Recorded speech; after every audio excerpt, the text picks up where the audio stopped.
What if soccer and the FIFA World Cup in particular is not primarily about sport? What if the beer in your hand and the ball on the screen are two parts of the same system?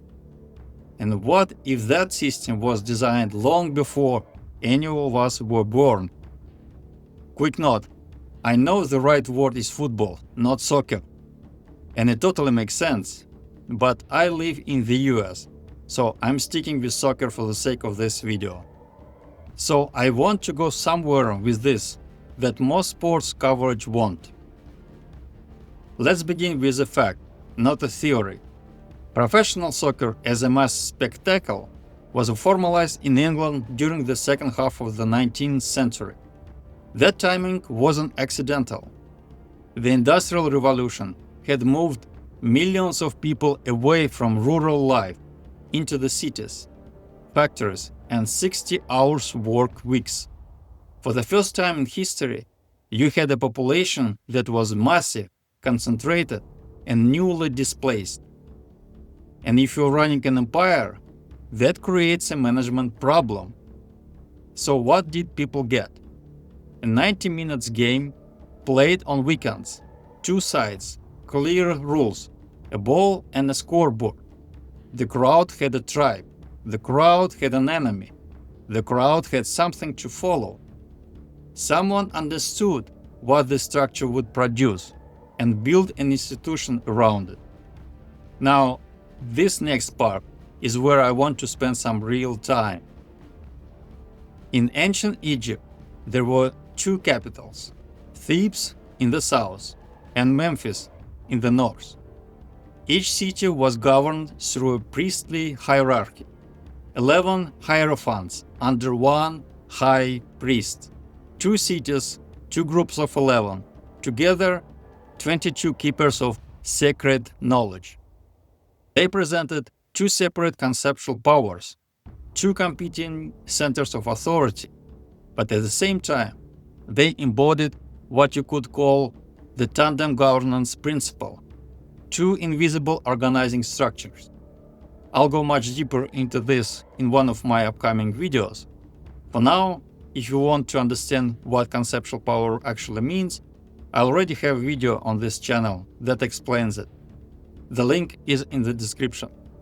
Now, take that structure and look at the soccer field. There is no university course on conceptual power, no mainstream book that explains it, no serious public debate about who actually holds organizing authority over global civilization. The theory barely exists in public space, and that absence is part of the concealment. But the structure is still visible once you know what to look for.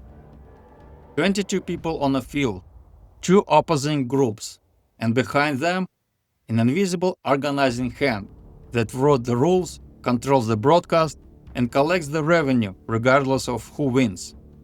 The hierophants didn't simply disappear from history. They encoded themselves into the architecture of mass culture. Soccer is one place where that encoding becomes visible, not because anyone explains it, but because the structure reveals itself. The ceremony takes place in public. The organizer stays behind the curtain. And that is what makes soccer more than entertainment. Soccer functions is ideological infrastructure. It takes the basic arrangement of modern society, a world divided between those who governs and those who are governed, and gives that arrangement an attractive, socially acceptable form. The crowd participates willingly. People buy the ticket, pour the beer, wear the jersey, and cheer for their side. The arrangement doesn't feel like governance. It feels like belonging. The destructive meaning is packaged inside something that feels like joy. That is the function, not sport. Packaging. Let me give you the numbers. FIFA's total revenue from the 2022 World Cup was $7.5 billion. More than $6 billion of that came from broadcasting rights and commercial partnerships. AB InBev the company that makes Budweiser, has been FIFA's official beer partner since 1986. That isn't cultural tradition. It's a contractual relationship 40 years old, worth billions, and renewed every cycle. In 2022, Qatar banned alcohol at stadiums to comply with local law. FIFA agreed. Then, 48 hours before the opening match, the decision was quietly reversed for premium sections under the pressure from AB InBev. That story appeared in nearly every newspaper for one day. Then, it disappeared.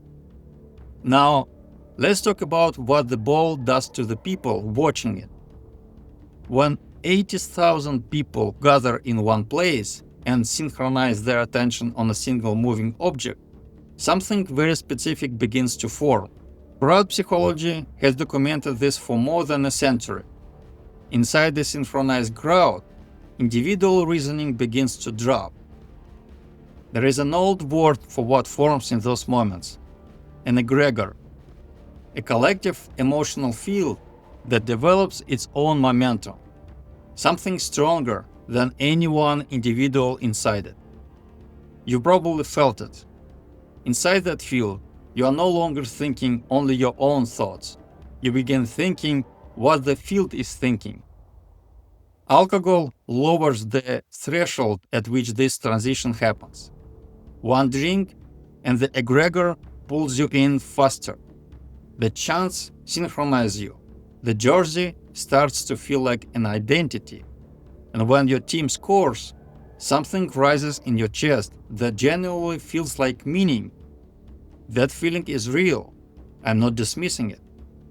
What I'm saying is that someone designed the conditions under which that feeling could reliably occur, and then sold you the lubricant for 40 years. The players themselves function with this system as what you could call biorobots.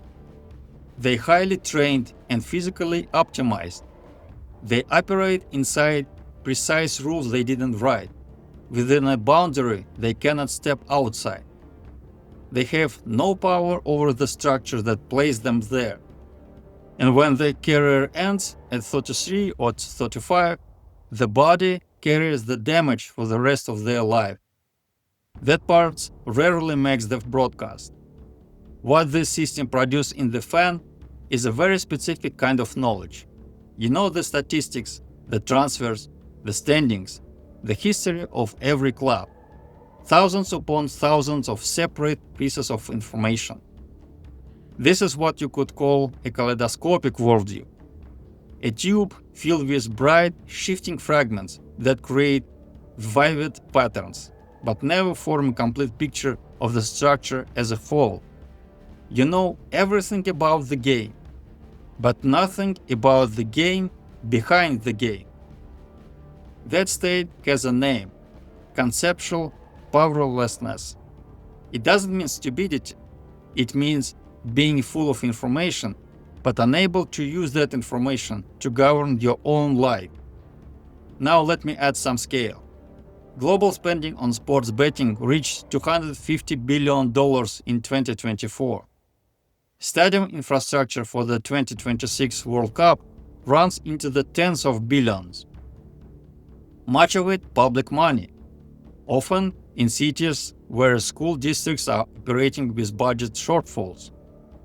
The highest paid players earn somewhere between $20 and $50 million per year. The average salary of a research scientist in the United States is around $80,000. Someone decided through the accumulated machinery of markets and media that those numbers make sense sitting next to each other. Now, here's what I actually want to say, because this matters to me personally. We shouldn't fight against what was built. If you enjoy watching the game, watch it. If you want to play, play. I do both. The point is not rejection, and it certainly isn't becoming the person who lectures everyone at a game party about commercial structure. The point is understanding what hides behind the experience, and through that understanding, gaining an actual choice. When I watch a game now, I still watch it, but I know where my attention is, and I understand why it's there. My emotions don't govern me, I govern my emotions. I can see the egregore forming around me. I can step into it lightly, experience it, and then step back out. That is very different experience from being dissolved inside it without even realizing what's happening. And that experience is available to anyone who decides to look at the structure instead of only watching the ball. So this was just a quick look at what hides behind soccer. I hope you like it. On this channel, I go much deeper into how your addiction was designed, how you can quit within a day once you understand what is actually happening, what does a kaleidoscopic and a mosaic worldview mean, and what real path to becoming a truly human being looks like. I'll see you there.